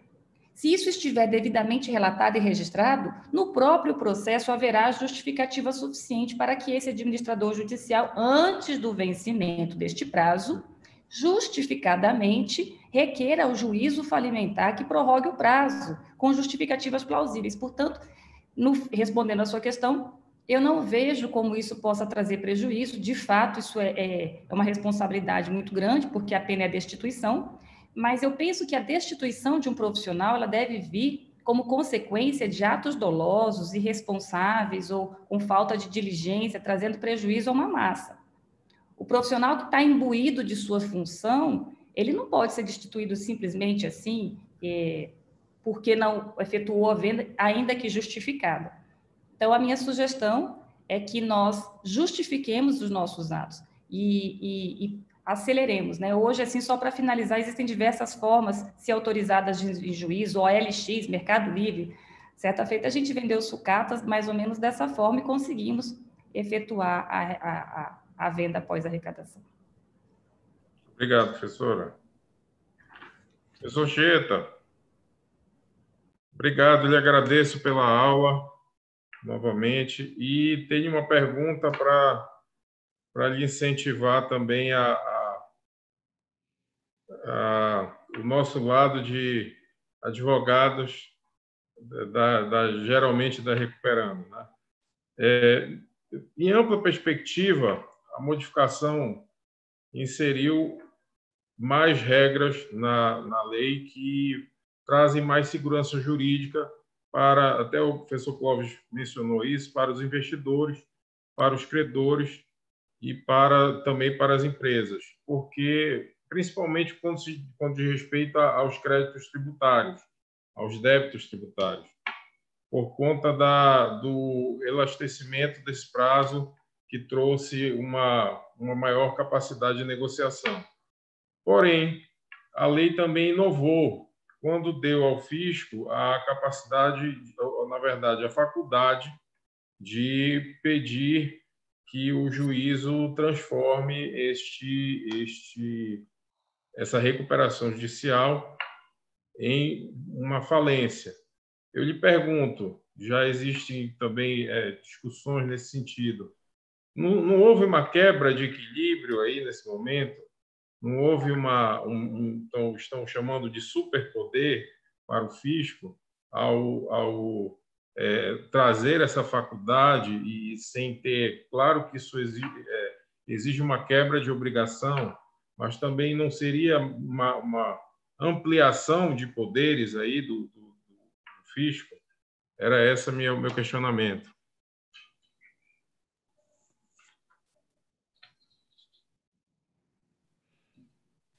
Pronto. Eu vou lhe responder concordando com as suas tertúlias pelo seguinte: você fere um ponto, dirigindo a mim uma pergunta, e havia ferido pontos próximos deste em relação ao Clóvis e em relação à Gláucia, então você tem tríplice razão. No projeto original, que era maior, houve um enxugamento na Câmara. Com muita clareza, o que nós lá ouvimos, que era para levar para o Senado o possível. O Senado não mexeu uma letra no projeto e o Poder Executivo praticou 2 vetos. Exatamente um com relação à matéria tributária, objeto de sua pergunta, e outro com relação à questão trabalhista, objeto de sua pergunta ao Clóvis. Foram 2 péssimos exemplos que o Executivo deu por uma razão. Isto foi negociado antecipadamente com as autoridades tributárias.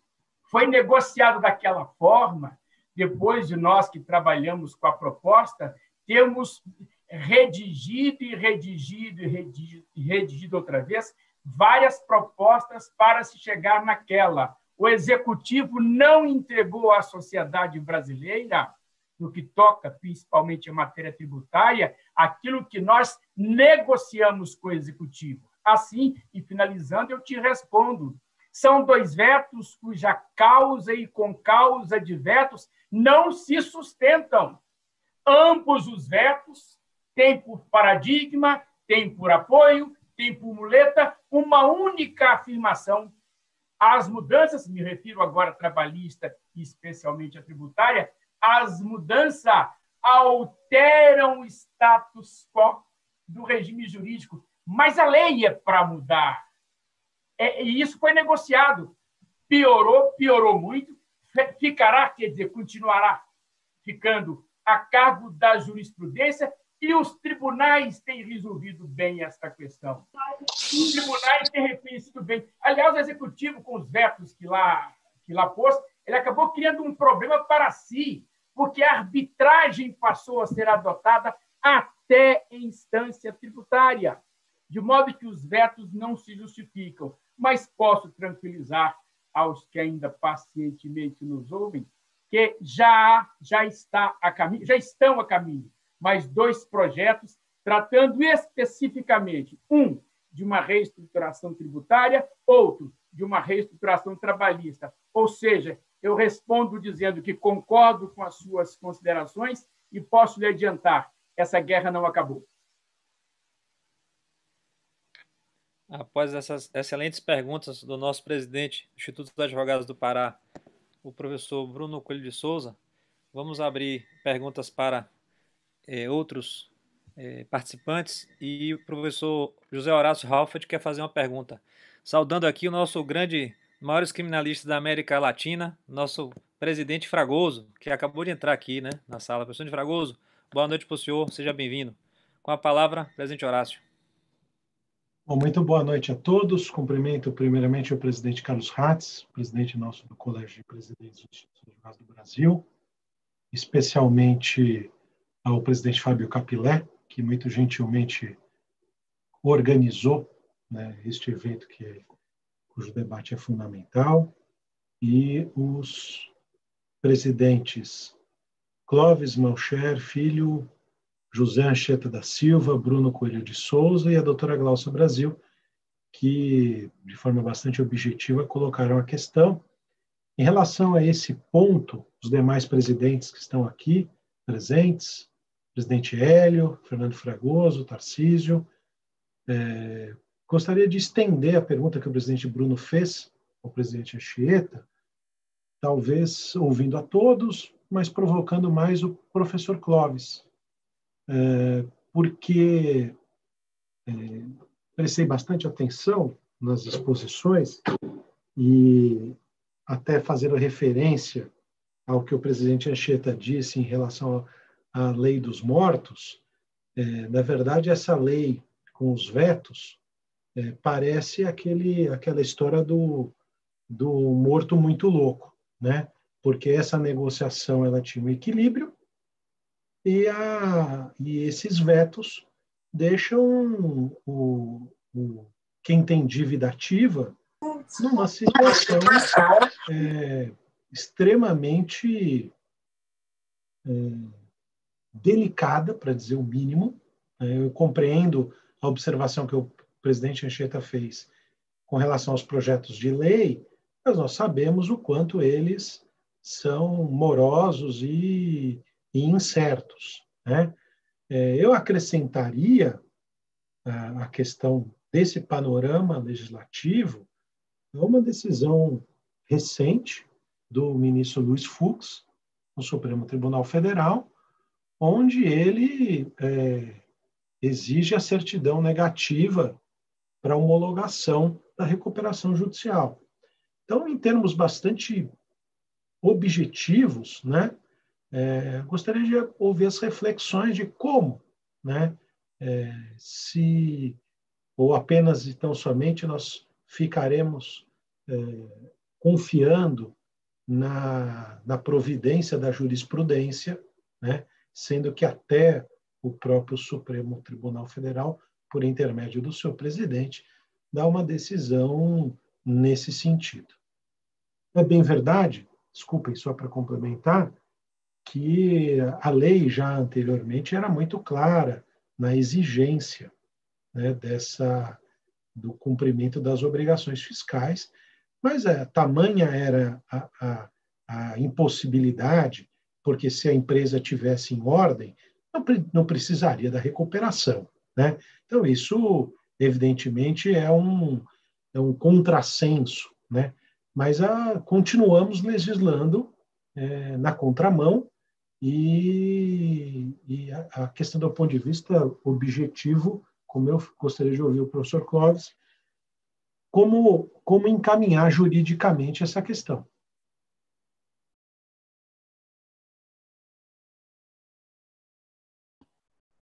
Querido Zé Horácio, grande abraço, prazer em revê-lo, queria lhe abraçar, né? Queria tomar um vinho comendo um bom macarrão. Né? Zé, deixa eu te falar uma coisa. Existem duas correntes nesse sentido que a gente tem que analisar de uma forma bem honesta. Né? Primeira corrente, uma empresa, para se recuperar, ela tem que ter uma função social. Se tem uma função social, ela tenta, na sua atividade econômica, fazer tudo o que é correto. Ela tenta cumprir as leis ambientais, tenta cumprir os pagamentos de seus impostos, etc, etc. Quando ela entra em crise, evidentemente, ela não vai conseguir cumprir com as suas obrigações. Mas, ao fim e ao cabo, isso tem que ser uma situação nova. Não pode ser uma situação antiga. Né? Isso não pode se demorar 10, 15, 20 anos. Então, uma empresa que há 10, 15, 20 anos não paga os seus impostos, também não pode dizer que está numa situação de crise hoje. Né? Tudo tem que ser olhado de uma forma ao caso concreto. Eu vejo isso da seguinte forma. O crédito trabalhista e o crédito tributário, eles têm os privilégios naturais dele. Eu não vou discutir isso aqui porque cada um acha que deve ter ou que não deve ter. Eu acho que deve ter, é a minha opinião pessoal. Tá certo? Ao lado disso, nós temos que ver que a legislação ela também traz uma nova possibilidade para essas empresas em crise pagarem as suas dívidas. E como o próprio professor Anchieta falou, a falência pode ser uma solução. Uma solução, porque nós temos que separar a empresa da pessoa jurídica. Se a pessoa jurídica está endividada e a empresa está bem, nós temos que tentar salvar a empresa e liquidar a pessoa jurídica. Temos que acabar com essa ideia de que a solução é não pagar nada ou pagar tudo com muita facilidade. Tem que pagar o que pode, ou não pagar o que não pode. Se não pode pagar, tem que falir. E tem hoje mecanismo, o professor Anchieta falou, da massa, inclusive levar a empresa a conseguir coisas maiores. Ou então, se pode, tem que ir, mas também tem que conseguir pagar. Nós estamos hoje numa situação em que nós estamos quase desmoralizando o Instituto da Recuperação Judicial da mesma forma que nós desmoralizamos no Brasil a concordata. Isso não é bom. Isso não é bom. Não é para as empresas, não é bom para o mercado. O mercado precisa, se uma empresa está em crise, dela poder se recuperar. Então, eu lhe digo com toda a sinceridade do mundo, eu não entendo que essa lei seja favorável ao fisco. Ela, obviamente, poderia ser muito melhor, como o professor Anchieta falou, se esses dois dispositivos não tivessem sido vetados, porque haviam sido realmente negociados, né? A jurisprudência vai voltar, vai botar os pingos nos is, poderia ter sido muito melhor. Agora, dizer, como estão dizendo, que essa é a lei do fisco, não é a lei do fisco. Não é a lei do fisco. Há muitas coisas na nossa lei nova, com essa modificação, que são boas para as empresas também. Agora, repito aquilo que eu disse, não se pode dar uma carta de alforria aos trambiqueiros. A empresa que tem que se recuperar é empresa séria, é empresa que tem uma função social, que gera emprego, que gera renda, que paga tributos e que, se não puder estar pagando isso, pode voltar a fazê-lo. Ela tem uma função social em razão de que ela já foi, que ela está em dificuldade, mas ela pode voltar a ser também. E voltar a ser uma mola propulsora da economia da nossa sociedade. Então, isso tudo tem que ser analisado em cada caso concreto. E eu digo sempre aos meus alunos, digo, olha, não pense que o mundo empresarial é o mundo que a gente vive. O mundo empresarial é o outro. Ali tem que ter uma realidade na cabeça. O investidor, o que bota dinheiro na empresa, na sociedade, na cota, na ação, ele quer o retorno dele. E ele tem o direito ao retorno dele sem risco. Como o cara que investe 50 mil na cadeia de poupança, se o banco falir, ele vai ter os 50 mil de volta. E nós temos que pensar assim. Por quê? Porque isso é que gera riqueza no mundo. A segurança jurídica, para que você possa investir, ter o retorno, e se acontecer alguma coisa, você não perder. O seu patrimônio está livre. Às vezes as pessoas interpretam isso de forma diferente. Então, eu acho que a lei está boa. como o professor Anchieta disse, esses 2 vetos foram péssimos, até porque eram negócios que tinham sido acertados, inclusive com o governo. Então, paciência, política, a gente tem que respeitar isso. Rates, eu queria apenas dar uma contribuição, porque a matéria é de fato relevante, respondendo ao José Horácio, a quem cumprimento, dizendo a ele o seguinte: qual foi o argumento que nós usamos ao tempo do projeto? É simples. Indo à Constituição de Ulisses, nós temos direito ao processo justo. O sistema tributário brasileiro é um manicômio. O Brasil é o país dos tribunais. São 92 tribunais, contando toda a aura dos tribunais brasileiros. Pois bem, se se cogita de regularidade fiscal, e isto é o suficiente para se obter a homologação da recuperação, é simples. É só pensar jurisprudência, e isto não falta, de qualquer desses tribunais, inaugurar uma demanda paralela, tornando subjúdice qualquer questão de natureza tributária, e se obtém a chamada certidão positiva com foros de negativa. Isto é um faz de conta.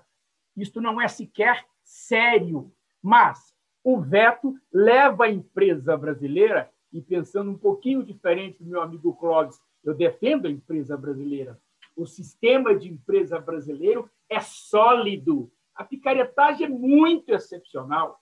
Na verdade, o empresário brasileiro é um lutador. Então, na verdade, como é que se obtém isso? Nós mostramos, é simples. Eu crio uma demanda, embora não quisesse, eu crio uma demanda, criando uma demanda, eu fico subjúdice, o cliente fica subjúdice, ficando subjúdice, ele tem certidão positiva de negativo, com cara de negativa, e nesse faz de conta, o juiz fica constitucionalmente obrigado a homologar. Vamos fazer a coisa certa, né? É o que nós queríamos.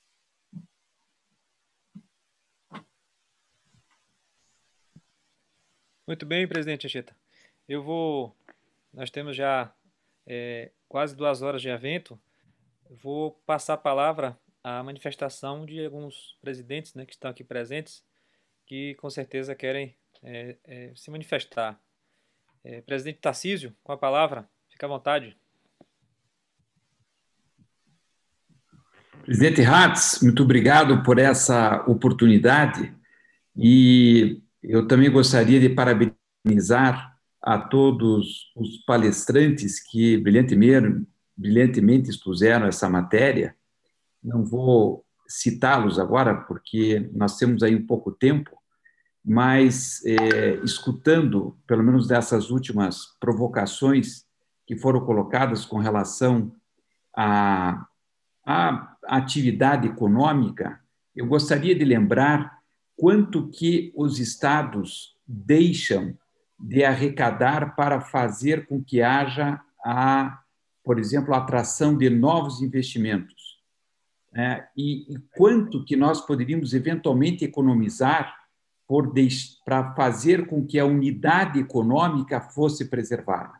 Aquilo que o professor Clóvis bem colocou. Quer dizer, nós sabemos que, por conta de desmandos, inclusive políticos e econômicos, muitas empresas acabam sofrendo e muitas comunidades acabam perdendo seus empregos. O Estado faz um esforço enorme para criar uma política fiscal, mas ele se esquece, na verdade, de contribuir com a sua parte, que é justamente dando condições para que aquela unidade econômica ela permaneça ativa, justamente com a permanência dos empregos e, mais do que isso, com a possibilidade de dar uma contribuição para que haja um determinado avanço. Ora, se é possível que nós, digamos assim, estabeleçamos determinados benefícios para a atração de novos negócios, por que não? Será que não está na hora do Estado também levar em consideração a possibilidade de estabelecer algum tipo de efetiva moratória ou que dê condição de efetivo desconto para que haja justamente a manutenção da função social, que também foi muito bem colocado por todos aqui, que as empresas hoje são responsáveis. não é? Eu fico muito feliz porque eu acredito que nós estejamos com interesses congruentes com relação a essa questão, mas nós precisamos efetivamente trazer para o legislativo ou, de alguma maneira, sensibilizar para que essas empresas que estão em crise elas possam ter algum tipo de vantagem, que não seria, na verdade, uma vantagem, mas algum tipo de benefício para que elas pudessem ser restabelecidas, né? E também concordo bastante com o presidente Anchieta, no sentido de dizer que nós não podemos olhar para uma situação dos picaretas como se fosse a regra. E nós sabemos que hoje, com todos os controles que nós temos, essa é uma situação que efetivamente não tem mais ocorrido, né? Com a mesma, digamos assim, com a mesma força que ocorria anteriormente. Nós temos uma série de controles hoje do fisco que nós não vemos acontecendo. Mas com isso eu termino aqui a minha breve participação e mais uma vez parabenizando ao nosso presidente Carlos Ratz por ter congregado e ter feito esse esforço para que essa nova lei ela pudesse ser discutida por todos aqueles que participam aqui do nosso colégio. Boa noite. Muito obrigado, presidente Tarcísio. Eu gostaria também de oportunizar a palavra ao presidente Hélio Gomes Coelho, que desde o início também está aqui no evento, né, conosco. Saudá-lo. Presidente Hélio. Caríssimos, boa noite. Ouvem-me bem? Muito bem. Cumprimento aos palestrantes, aos debatedores e, mais uma vez, rendo homenagem ao colégio. Muito obrigado. Muito bem. Eu não sei se o nosso presidente Fragoso ele quer falar para a gente poder vir. Fragoso, boa noite. Boa noite, presidente. Eu sou um stranger nesse ambiente, né? E o pouco que eu consegui ouvir, porque eu cheguei tarde do escritório, foi muito produtivo. A crítica e as observações dos colegas foram muito procedentes e me parece que eu não sei se a nova recuperação é melhor que a anterior. Eu não consigo avaliar isso muito bem, as modificações da lei, né? Mas tenho a impressão de que é bem sucedida a alteração do regime anterior, da antiga lei de falências, e me parece que os empresários honestos, e que são a grande maioria efetivamente, têm podido aproveitar das normas da lei quando vivenciam alguma dificuldade que pode ser superada no curso de algum tempo adiante. Eu fico muito feliz de ver que o grupo está muito unido e todo mundo participando. Quero cumprimentar aos palestrantes e aos demais colegas que se encontram aqui na live. Boa noite a todos. Obrigado, presidente Fragoso. Então, estamos na fase de encerramento dos trabalhos. Agradecer mais uma vez a disponibilidade, a palestra, a difusão do conhecimento. Agradecer ao presidente José Anchieta da Silva, à professora Glaucia Brasil e ao professor Cláudio Malcher pelas exposições. E, para encerrarmos, vou dar a palavra ao Instituto Anfitrião, né, que foi o Instituto dos Advogados do Mato Grosso, né, com o presidente Capilé, para a gente poder encerrar o seminário de hoje sobre na verdade, não é nova lei, mas sim as mudanças que a Lei 14.112 de 2020 ela acabou por implicar na Lei 11.101 de 2005. Né? Então, com a palavra, presidente Capilé, para nós encerrarmos nosso seminário. Queria agradecer mais uma vez, Carlos Ratz, essa possibilidade de poder estar dando todo o apoio necessário à realização do evento, parabenizar mais uma vez a sua presidência.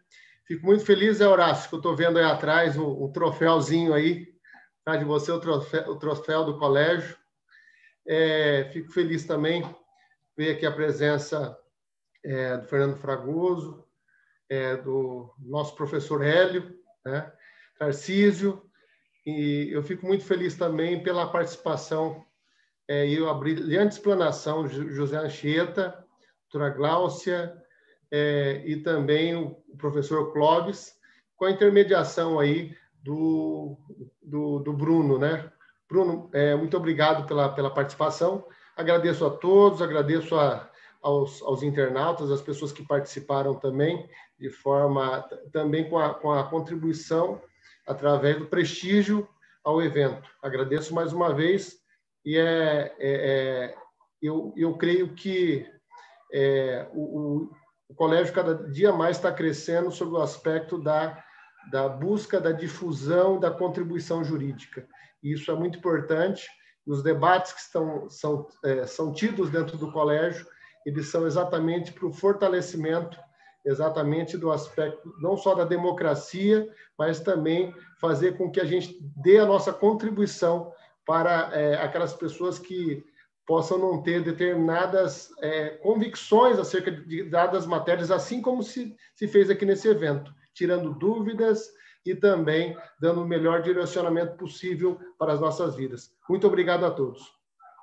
Viva ao Colégio de Presidentes do Instituto de Advogados do Brasil.